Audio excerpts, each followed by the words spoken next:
Pemirsa, 2020 merupakan tahun yang berat bagi perekonomian Indonesia. Di tengah badai COVID-19 yang belum usai hingga kini, masyarakat semakin terhimpit dengan sulitnya memenuhi kebutuhan hidup sehari-hari. Mengingat badai pemutusan hubungan kerja atau PHK terjadi di mana-mana. Sulitnya mendapat sedikit uang bagi mereka yang bekerja secara lepas harian juga masih ada. Masih ada harapan di tahun 2020 untuk bangkit mengatur pengeluaran dari penghasilan yang didapat menjadi penting. Dan kami akan bahas di dialog Nusantara Petang berikut ini.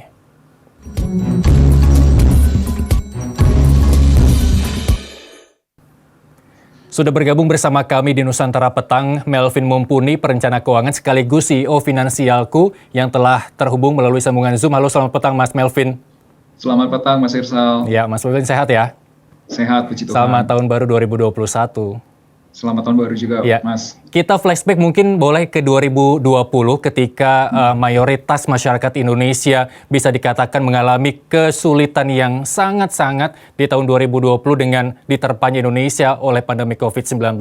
Banyak masyarakat yang di PHK, banyak masyarakat pekerja lepas harian, susah untuk mendapatkan sedikit uang untuk mempertahankan hidupnya. Seperti apa dilihat dari kacamata seorang perencana keuangan Melvin Mumpuni? Tahun 2020 itu emang salah satu permasalahan terbesarnya adalah di income ya.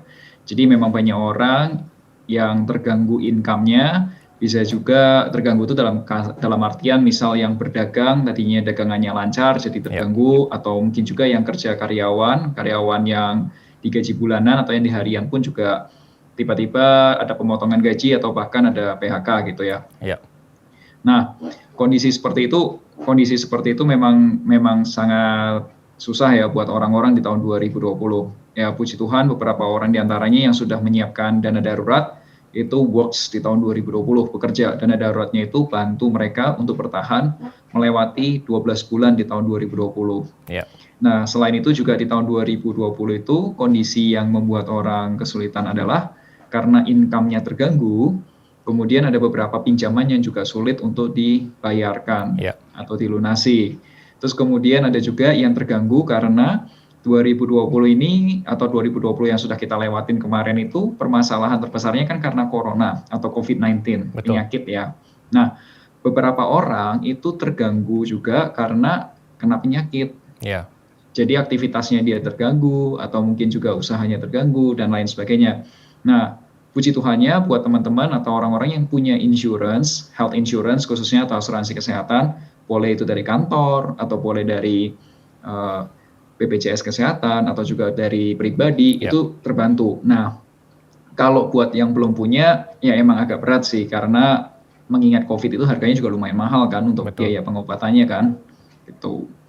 Nah, sebenarnya kalau misal kita bisa sarankan di awal tahun 2021, tepatnya ini tanggal 1 Januari, coba lakukan yang namanya financial check up. Tujuannya untuk ngetahuin seberapa sih kondisi kita tuh sekarang ini sehat nggak sih?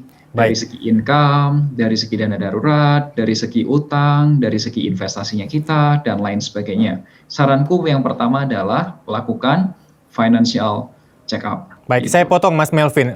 Financial check up ini apa yang harus di list pertama kali yang mungkin bisa dikatakan sebagai piramida, apa yang terpenting, yang kurang penting, dan yang tidak penting? Oke, kalau kita di Finansialku itu memang ada tools khusus yang memang bisa diakses gratis. Pada dasarnya yang bisa dilakukan cek itu pertama dari uang masuk serta uang keluar. Atau kita sebutnya istilahnya cash flow. Nah, kemudian dari uang keluar itu pun juga kita punya porsi tertentu untuk berapa persen nih cicilannya. Masih kuat nggak, masih sehat nggak. Kemudian dana daruratnya, apakah sudah cukup dana daruratnya. Kalau seandainya memang kepake di tahun 2020, it's okay, itu wajar banget. Nah, tahun 2021 kita mulai kerja lagi, kita mulai tambah lagi dana daruratnya. Nah, kemudian dari porsi utangnya sendiri, pokok utangnya sendiri, apakah pokok utangnya ini cukup besar atau harus dilunasin segera dan lain sebagainya. Contohnya ada KPR atau mungkin ada kredit kendaraan dan lain sebagainya. Kemudian porsi investasi kita, apakah investasi kita ini sudah cukup imbang atau sudah cukup ideal untuk mencapai tujuan keuangan kita. Apakah malah justru uang kita semuanya di deposito atau di rekening gitu yang sebenarnya nggak cocok gitu kalau untuk kebutuhan jangka menengah atau jangka panjang gitu. Baik. Jadi itu perlu ada kombinasinya, ada beberapa hal yang memang perlu dilihat. Nah, saranku makanya sekarang ini perlu lakukan financial check up. Kalau di kita, Mas Irsal, itu tuh financial check up kita tuh punya numbers, punya angka. Jadi kalau 0 itu sakit banget, parah banget. Kalau 100 itu sehat gitu. Baik. Sehat banget gitu, sehat bugar gitulah kalau manusia Baik. ya. Mas Melvin, sebelum jauh ke sana, saya mau fokus ke pokok utang. Kita tahu bahwa pemerintah ada relaksasi yang diberikan, entah itu memberhentikan cicilan untuk sementara waktu ataupun dan lain sebagainya. Kalau menurut Anda, pokok utang yang harus kita hitung apa segala macam, relaksasi ini sangat membantu atau justru akan memberatkan di akhir karena menunda pembayaran utang begitu? Oke, relaksasi itu sebenarnya adalah sarana yang atau solusi, boleh dibilang solusi yang diinisiatif beberapa perusahaan termasuk pemerintah, perusahaan yang aku maksud perusahaan pendanaan kayak bank atau financing ya. Itu untuk membantu kita supaya kita punya nafas untuk ngelola uangnya dulu.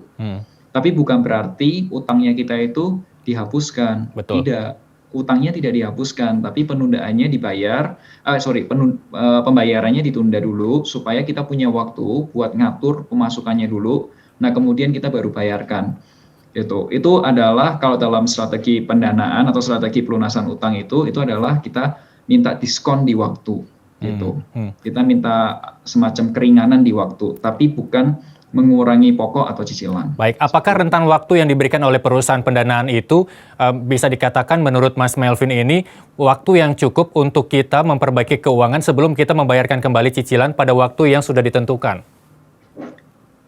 Masing-masing kasus akan berbeda ya Mas Irsal ya. Tapi pada dasarnya waktu yang diberikan katakanlah kurang lebih 6 bulan itu kemarin dari yang waktu masa-masa untuk boleh penundaan itu sebenarnya adalah waktunya buat kita, mungkin buat perorangan atau juga pemilik bisnis di sini untuk mulai nyusun strategi gimana caranya menormalkan income-nya kita.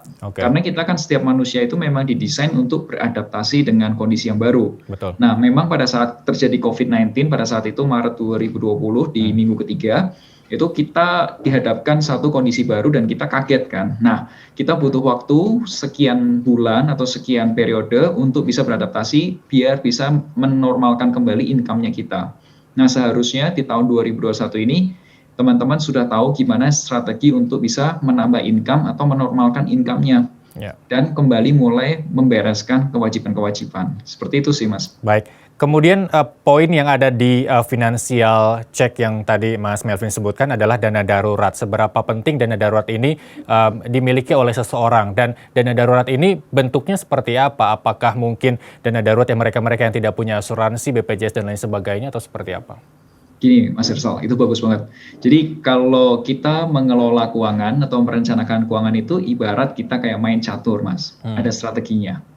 Jadi biasanya orang-orang kalau main catur, sebelum satu pion atau satu jenderal atau apapun itu mau nyerang, itu pasti ada backup untuk defense, betul ya?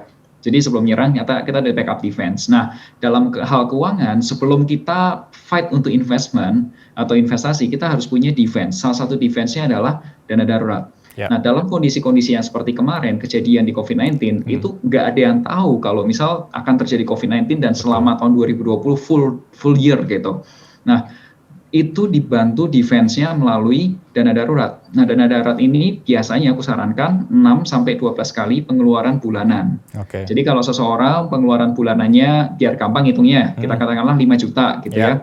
Berarti minimal 6 kali 5 juta sama dengan 30 juta atau 6 atau 12 kali 5 juta, 60 juta. Ya, kurang lebih sebesar itu. Nah, kemudian dana darurat sendiri itu aku sarankan ditempatkan di tempat yang singkatannya itu ada Mas, namanya ALIM. Aman, liquid, dan mudah diakses. ALIM, aman, liquid, dan mudah diakses. Contohnya ada di rekening, ada di rekening tabungan, contohnya ada deposito, atau logam mulia emas yang bentuknya kotak itu. Terus kemudian ada juga di reksadana pasar uang. Jadi tempat hal itu. Baik. Kemudian pengeluaran-pengeluaran yang mungkin bisa dikatakan oleh kita sebagai pengeluaran yang mengacaukan penghasilan itu yang tidak perlu, sebenarnya ada nggak sih Mas Melvin? Tapi jangan dijawab dulu karena kita akan break sejenak. Pemirsa, Nusantara Petang akan kembali masih dengan Melvin Mumpuni. Kami kembali sesaat lagi.